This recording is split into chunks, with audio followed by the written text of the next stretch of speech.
Hi friends, ఎలా ఉన్నారు? మీరు ఆరోగ్యంగా ఉండాలన్నదే మా ఈ చిన్న ప్రయత్నం.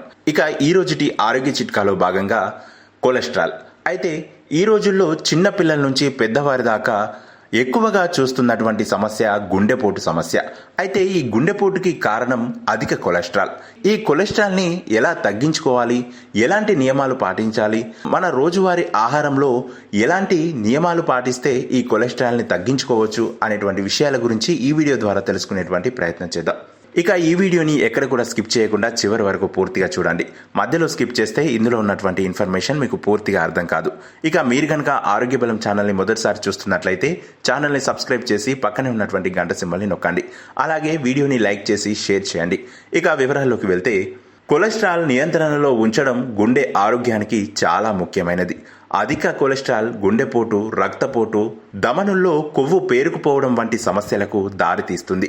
కాబట్టి కొలెస్ట్రాల్ పెరగకుండా ఉండేందుకు కొన్ని ముఖ్యమైన జాగ్రత్తలు పాటించాలి. అందులో ముఖ్యంగా చూసుకున్నట్లయితే ఆరోగ్యకరమైన ఆహారం తీసుకోవడం ముఖ్యంగా చూసుకోవాలి. అవేంటంటే శుభ్రమైన, నెమ్మదిగా జీర్ణమయ్యే ఆహారం తినడం.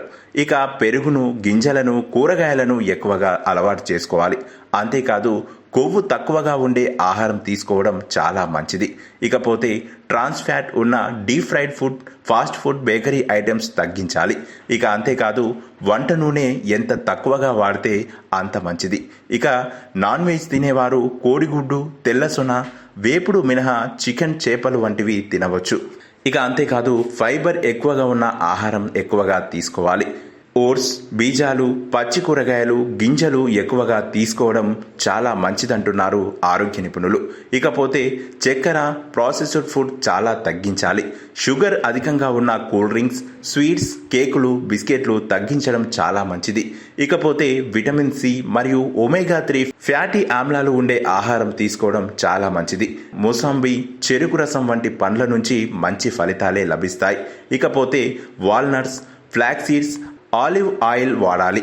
ఇక రెండవది చూసుకున్నట్లయితే శరీరానికి వ్యాయామం చాలా అవసరం. ఎందుకంటే రోజు 30 నుంచి 45 నిమిషాలు వ్యాయామం చేయడం చాలా మంచిది. వాకింగ్, జాగింగ్, యోగా, సైక్లింగ్, మీకు వీలైతే స్విమ్మింగ్ చేయడం కూడా చాలా అవసరం. ఇకపోతే అలసటను తగ్గించే వ్యాయామాలు చేయడం చాలా మంచిది. ఇకపోతే బరువును తగ్గించుకోవడం వల్ల కొలెస్ట్రాల్ లెవెల్స్ క్రమబద్ధీకరించబడతాయి. ఇక మూడవది చూసుకున్నట్లయితే మధుమేహం, రక్తపోటును నియంత్రణలో ఉంచుకోవాలి. దానికి మనం పాటించవలసిన నియమాలు ఏంటంటే డయాబెటీస్, హై బీపీ ఉంటే వాటిని నియంత్రించుకోవాలి. రెగ్యులర్గా కొలెస్ట్రాల్ పరీక్షలు చేయించుకోవాలి. ఇక అంతేకాదు ఎల్డిఎల్ తగ్గించుకోవాలి. ఎల్డిఎల్ అంటే చెడు కొలెస్ట్రాల్ని తగ్గించుకోవాలి. హెచ్డిఎల్ అంటే మంచి కొలెస్ట్రాల్ పెంచుకోవాలి. ఇక నాలుగవది చూసుకున్నట్లయితే మానసిక ఒత్తిడిని ఎంత తగ్గించుకుంటే అంత మంచిది.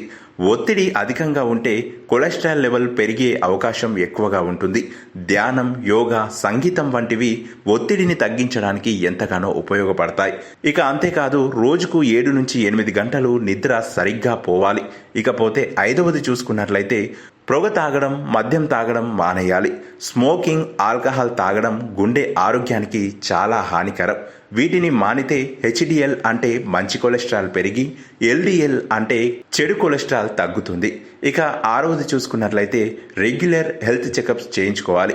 6 నెలలకు ఒకసారి లిపిడ్ ప్రొఫైల్ టెస్ట్ చేయించుకోవాలి. ఈసీజీ, లివర్ ఫంక్షన్ టెస్ట్ కూడా అవసరమైనప్పుడు చేయించుకోవడం చాలా మంచిది. ఇక డాక్టర్ సలహాల మేరకు అవసరమైతే తప్ప కొలెస్ట్రాల్ తగ్గించే మందులు వాడాలి. సో చూశారు కదా, కొలెస్ట్రాల్ నియంత్రణలో ఉండటం వల్ల గుండెపోటు, స్ట్రోక్, అధిక రక్తపోటు వంటి సమస్యలు తగ్గుతాయి. ఆరోగ్యకరమైన ఆహారం, సరైన వ్యాయామం, ఒత్తిడి నియంత్రణ, వ్యసనాలకు దూరంగా ఉండటం ద్వారా కొలెస్ట్రాల్ పెరగకుండా నియంత్రించుకోవచ్చు. సురక్షితమైన గుండె కోసం ఆరోగ్యకరమైన జీవన శైలిని పాటించండి. ఇలాంటి మరెన్నో ఆరోగ్యకరమైన చిట్కాల కోసం ఆరోగ్య బలం ఛానల్ని సబ్స్క్రైబ్ చేసి పక్కనే ఉన్నటువంటి గంట సింబల్ని నొక్కండి. ఇలా గంట సింబల్ నొక్కడం ద్వారా మేం చేసేటువంటి ఇలాంటి మరెన్నో ఆరోగ్యకరమైన చిట్కాలు మీకు ఎప్పటికప్పుడు నోటిఫికేషన్ ద్వారా అందుతాయి. మరొక ఆరోగ్యకరమైన చిట్కాతో మరొక వీడియో ద్వారా మళ్ళీ మీ ముందుకు వస్తాం. అంతవరకు సెలవు. నమస్తే.